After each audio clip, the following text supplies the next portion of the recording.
जिम्मेदारी से और राजनीति का ये सफर कैसा लग रहा है आपको? देखिए, बहुत कठिन सफ़र होता है राजनीति का, सबसे कठिन सफ़र होता है, लेकिन प्रशासनिक जिम्मेदारी से इधर आने का मकसद ही यही था कि इस कठिन सफ़र को हमारे युवा आज के दूर से बैठकर कहते हैं कि राजनीति अच्छी नहीं है, इसमें नहीं जाना चाहिए, इसमें गंदे लोग आते हैं, ये गंदी होती है। लेकिन जब तक हम उस गंदगी में उतरेंगे नहीं, हम उसको साफ कैसे करेंगे? तो अगर हम युवा हैं, इस देश को अच्छा बनाना चाहते हैं, भारत देश को सपनों का भारत बनाना चाहते हैं, तो इन युवाओं के कंधों पर ये सारी जिम्मेदारी है। तो मैं 2 पंक्तियों में कहना चाहूँगी कि युवाओं के कंधों पर युग की कहानी चलती है और इतिहास उधर मुड़ जाता है जिस ओर जवानी चलती है। तो ये जो हम युवा साथी हैं, अभी मैं खुद युवा हूँ, 5 साल की मेरी नौकरी हुई है, अभी मुझे 30 साल और करना था। लेकिन अगर युवा साथी ये जिम्मेदारी अपनी समझें कि इस भारत देश की राजनीति, मध्य प्रदेश की राजनीति में अगर आप कोई कमी देखते हैं तो आप उसे प्लीज़ दूर से देख करके उसमें ये कमी है ये मत बताइए, उसमें उतरिए, साहस करिए। और सभी युवा अगर इसमें आएंगे, एक अच्छी सोच के साथ आएंगे, तो निश्चित तौर पे प्रशासन भी अच्छा होगा। भैया जो आपने पूछा, क्योंकि एक प्रशासनिक अधिकारी होते हुए मैं जानती हूँ कि प्रशासन किस दबाव में काम करता है। तो अगर राजनीति में यानी शासन में अगर अच्छे लोग बैठे रहेंगे तो प्रशासन भी अपने आप सुधर जाएगा और पूरे मध्य प्रदेश में सुशासन होगा। मैडम, पहले आपको पारिवारिक आयोजन में न जाने की अनुमति देना, फिर आपका इस्तीफा लटकाए रखना, स्वीकार न करना, क्या भाजपा सरकार बहुत पहले से नोटिस कर रही थी कि आप कांग्रेस के सतत संपर्क में या आप कांग्रेस से चुनाव लड़ना चाहती हैं? नहीं, देखिए, चुनाव लड़ने का मेरा कोई उद्देश्य नहीं रहा था। मेरा कोई पारिवारिक ऐसा बैकग्राउंड नहीं है कि राजनीतिक कोई कांग्रेस से जुड़ा हुआ बैकग्राउंड हो या किसी भी पार्टी से मेरा कोई बैकग्राउंड नहीं है। लेकिन हाँ, विचारधारा ज़रूर मेरी सर्वधर्म की विचारधारा है, सभी को साथ में लेकर, क्योंकि भारत देश को ही हम अनेकता में एकता कहते हैं। अनेकों धर्म है, जाति है, राज्य है, वेशभूषा है, खान पान है। लेकिन आज अगर मैं आपके बीच में हूँ, मैं भले ही मेरा जन्म बालाघाट में हुआ है, लेकिन आज मुझे ये महसूस हो रहा है कि काश मेरा जन्म भिंड में हुआ होता। तो ये क्यों? क्योंकि भारत देश की इसकी सुंदरता ही यही है कि हम सब वसुधैव कुटुंबकम को मानने वाले हैं। तो कभी भी मेरा ये विचार नहीं रहा कि मैं चुनाव लड़ूं, लेकिन जिस तरह की परिस्थितियां बनाई गई, सर्वधर्म प्रार्थना मेरे घर के अंदर में होनी थी, उसमें जाने से रोका। जिस तरीके की परिस्थिति बनाई गई और फिर कमलनाथ जी और सभी जो हमारे कांग्रेस पार्टी के नेता हैं, आपने देखा होगा कि जो हमारे कांग्रेस पार्टी के वरिष्ठ नेता हैं, राज्यसभा के सांसद हैं माननीय विवेक तनखा जी ने मेरी हाईकोर्ट और सुप्रीम कोर्ट में उन्होंने मेरी लड़ाई लड़ी। तो पूरी कांग्रेस पार्टी मेरे साथ खड़ी रही इस संघर्ष के दौरान। और आप सब ये भी जानते हैं कि पूरे मध्य प्रदेश की 230 में से 1 सीट को रोक करके रखा गया था, सिर्फ इसीलिए कि मेरा इस्तीफा मंजूर हो जाए। लेकिन भारतीय जनता पार्टी के षड्यंत्र ने, वो ये चाहते थे कि पहली बार तो इनकी नौकरी भी चली जाए और दूसरा ये चुनाव भी न लड़ पाए। तो मैं आप लोगों के माध्यम से उन्हें यही बताना चाहूँगी कि मेरा उद्देश्य सिर्फ विधायक बनने का नहीं था कि एक बार बस चुनाव लड़ लेते और ख़त्म हो जाता। हमारा उद्देश्य बहुत बड़ा है, इस संविधान को लागू करने का है। बाबा साहब कहते थे कि संविधान कितना भी अच्छा क्यों ना हो, लेकिन अगर उसको लागू करने वाले लोगों की मंशा अच्छी नहीं है तो संविधान अंततः बुरा साबित होगा। और संविधान कितना भी बुरा क्यों ना हो, अगर उसको लागू करने वालों की मंशा अच्छी है तो वो अच्छा साबित होगा। पिछले 4 महीने से Nisha Bandre controversial of the person है मध्य प्रदेश की। लगभग कंट्रोवर्सी क्रिएट हो रही है, उनके सामने सरकार ये नहीं कर रही, सरकार ये नहीं कर रही है। अब कांग्रेस ने उन्हें प्रचार के तौर पर क्या उनकी कंट्रोवर्सी को कैश करने की कोशिश है कांग्रेस की? नहीं, देखिए, ये कंट्रोवर्सी नहीं है, ये अधिकारों की लड़ाई है। अगर हम अपने अधिकारों की बात करते हैं तो वो कंट्रोवर्सी कैसे होगी?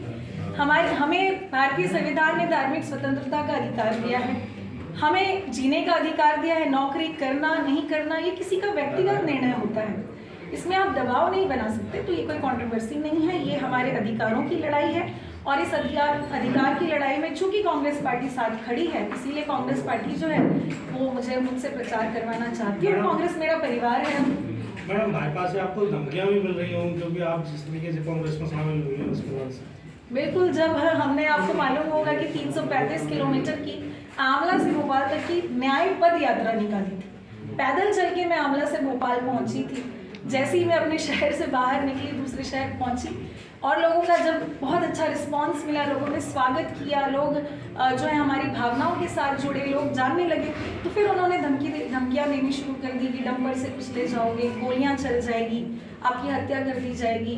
तो इस तरीके से उन्होंने तब भी रोकने का प्रयास किया और उन्होंने पूरा प्रयास किया कि मैं चुनाव ना लड़ सकूं, राजनीति में ना आ सकूं। उसके लिए उन्होंने इस्तीफा तब मंजूर किया छुट्टी के दिन। आप विश्वास करेंगे कि विजयादशमी की छुट्टी के दिन उन्होंने कार्यालय खोल करके इस्तीफा दिया, जबकि हाईकोर्ट के आदेश थे कि 23 तारीख को जो है आपको निर्णय लेना है इस्तीफे पर। निर्णय वो ले चुके थे। 23 तारीख की रात तक हमारा वकील जो है मंत्रालय में सामान्य प्रशासन विभाग के दरवाजे में खड़ा रहा, उसको वापस भेज दिया गया कि आप जाइए, हम आपको बुला करके दे देंगे। तो हाईकोर्ट के निर्देशों का भी पालन इन्होंने नहीं किया और अगले दिन जब इन्होंने वापस भेज दिया और कांग्रेस ने अपना कैंडिडेट डिक्लेयर किया, तो अगले दिन छुट्टी के दिन बुला करके हमारे वकील को जो है वो आदेश उन्होंने थमाया कि आपका इस्तीफा मंजूर किया जाता है।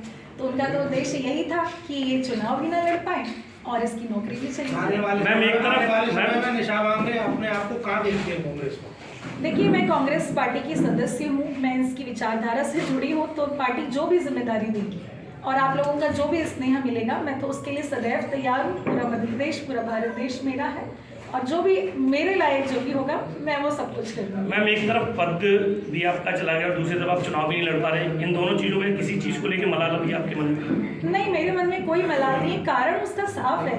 मैं अमेरिका की एक कंपनी में इंजीनियर रही हूँ, उसके बाद साथ साथ तैयारी करके मैं डीएसपी बनी। अमेरिका की कंपनी में काम करते हुए मुझे वापस इंडिया में की सेवा करने के बारे में मैंने इसीलिए ही सोचा क्योंकि मैं चाहती थी कि पंक्ति के अंतिम व्यक्ति तक पहुँच सकूँ। आज अगर भिंड के चंदनपुरा में मैं गई, भीमनगर में गई और महिलाओं की आंखों में जो मैंने खुशी देखी, जो उनकी आंखों में चमक देखी, बस यही कारण था कि मैं उस नौकरी को छोड़ करके यहाँ आई थी कि मैं पंक्ति के अंतिम व्यक्ति तक पहुँचूँ जो आज भी दुखी है, पीड़ित है, लाचार है, उनके लिए मैं क्या कर सकती हूँ। तो मेरा उद्देश्य हमेशा से ही लोकतंत्र की रक्षा और संवैधानिक अधिकारों की रक्षा करने का रहा है, तो मुझे उसका कोई मलाल नहीं है।